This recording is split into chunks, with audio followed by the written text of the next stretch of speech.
3 రోజుల క్రితం సాక్షి ఛానల్లో ఆ డిబేట్లో మరి గతంలో ప్రెస్ కౌన్సిల్ చైర్మన్గా కూడా పనిచేసిన వ్యక్తి కొమ్మినేని శ్రీనివాసరావు గారు మరి ఇంత అసభ్యంగా మరి జర్నలిస్టులకి విధి విధానాలు నేర్పించవలసిన వ్యక్తే మరి ఆ పదవి చేసి జర్నలిజం విలువల్ని మర్చిపోయి మరి మహిళల గురించి ఒక వ్యక్తి కృష్ణరాజు అనే ఒక నీచుడు నోటుకొచ్చినట్టు మాట్లాడుతూ ఉంటే సంభాళించవలసింది పోయి మరి ఒక రకంగా వెకిలి నవ్వులు నవ్వుతూ దాన్ని సపోర్ట్ చేయటం అనేది చాలా తీవ్రమైన చర్య.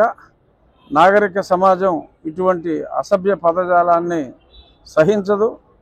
మరి నిన్న మొన్న మనం చూస్తున్నాం, రాష్ట్రంలో మహిళా లోకం ఉవ్వెత్తున తమ నిరసనలు వ్యక్తపరచడం జరిగింది. ఎటువంటి సంయమనం ఉండదు ఈ విషయంలో. ఖచ్చితంగా ఈ సంగతి తెలిసిన వెంటనే నేను డీజీపీ గారికి లేఖ రాయటం, వారితోటి తగు చర్యలు తీసుకోవాలని చెప్పడం కూడా జరిగింది. తప్పనిసరిగా రాబోయే 24 గంటలలో నాకైతే పూర్తి విశ్వాసం ఉంది. నిన్న చంద్రబాబు నాయుడు గారు కూడా ట్వీట్ కూడా చాలా స్ట్రాంగ్గా ఆయన ట్వీట్ కూడా ఇవ్వటం జరిగింది. ఈరోజు ప్రముఖ దినపత్రికల్లో కూడా మహిళా ప్రభంజనం అని చెప్పి చాలా స్పష్టంగా కూడా వచ్చింది. ఎట్టి పరిస్థితుల్లోనూ ఎటువంటి కాలయాపన లేకుండా ప్రభుత్వం చర్యలు తప్పనిసరిగా తీసుకుంటుంది. అందులో ఎటువంటి సందేహం లేదు. మొత్తం వాళ్ళ యొక్క ఆ విష ప్రవృత్తి అమరావతి మీద ముందు నుంచి వాళ్ళు ఏ రకంగా విషం చిమ్ముతున్నారో అదే రకంగా మొన్న కూడా మరీ నీచంగా మాట్లాడటం జరిగింది. గతంలో మాట్లాడిన దానికన్నా పరాకాష్ఠకి చేరింది. మరి దారుణంగా బుద్ధి చెప్పిన తర్వాత కూడా ఈ రకంగా ఆ మాట్లాడటం అనేది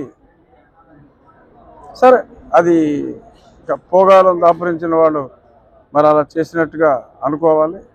ఎవరైనా తప్పు చేసిన వాళ్ళని ఈ రకంగా ఎంత దారుణంగా ఒక రాజధాని ప్రాంతాన్ని, ఈ ప్రాంతంలో నివసిస్తున్న ప్రజల్ని, పైగా వాళ్ళు కూడా అక్కడే నివసిస్తూ ఈ రకంగా మాట్లాడటం అన్నది అత్యంత హేనీయమైన చర్య.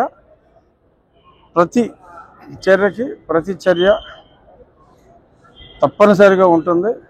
అది ఖచ్చితంగా మరి ఏదో తాళాలు వేసుకుని పారిపోయారంట, డెఫినెట్గా వాళ్ళు దొరుకుతారు. ఖచ్చితంగా నా ఉద్దేశంలో అయితే రాగల 24 గంటల్లో డెఫినెట్గా వాళ్ళని అరెస్ట్ చేయటం జరుగుతుంది. చెప్పు చూసి కొడతారు.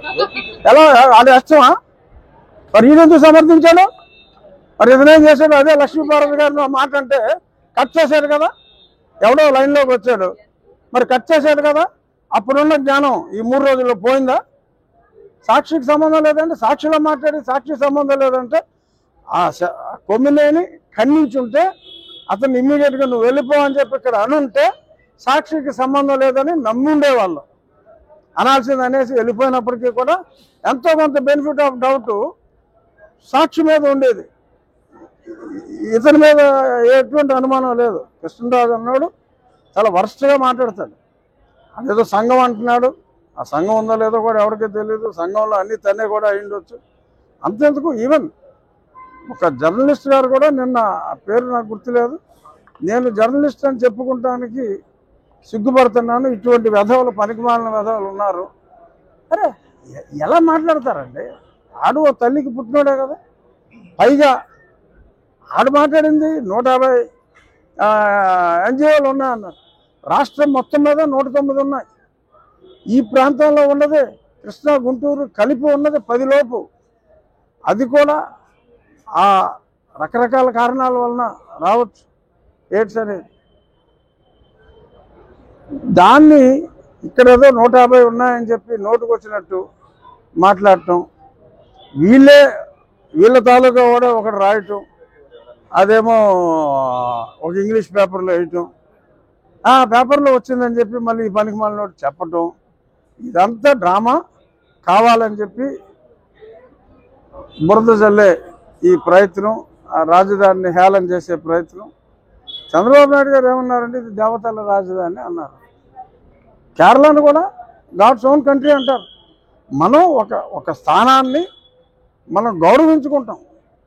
మనకున్న రాజధానిగా నిర్ణయించుకున్న భూమిని, ఇది ఒకప్పుడు కర్మభూమి, ఎంతోమంది రాజులు శాతవాహనులు పరిపాలించారు, దేవతల రాజధానికి కూడా ఇదే పేరు.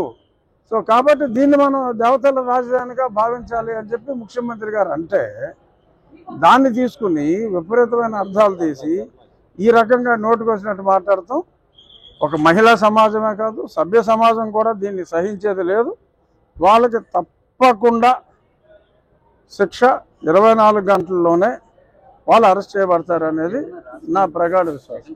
అత్యాచారాలు పెరిగిపోయినటువంటిది ఏదో కామెంట్ చేశారు, ప్రభుత్వం ఎక్కడ స్పందించలేదు. ఇదే మహిళల మీద కామెంట్ చేస్తే మాత్రం స్పందించలేదు అంటే ఏమో దీని మీద కూడా స్పందించండి, అరెస్ట్ చేయండి అని చెప్తున్నాడేమో జగన్మోహన్ రెడ్డి. తొందరగా వీళ్ళిద్దరిని వేసేయండి అని చెప్తున్నాడేమో, చూద్దాం. ఆయన కోరిక తీరుద్దాం. అంటే ఇప్పుడు సాక్షిలో ఉన్న కొమ్మినేని మీద అయితే చర్యలు ఉంటాయండి. కొమ్మినేని నన్ను సాక్షియే ప్రోత్సహించింది ఇలా మాట్లాడమని అంటే సాక్షి మీద కూడా ఉంటుంది.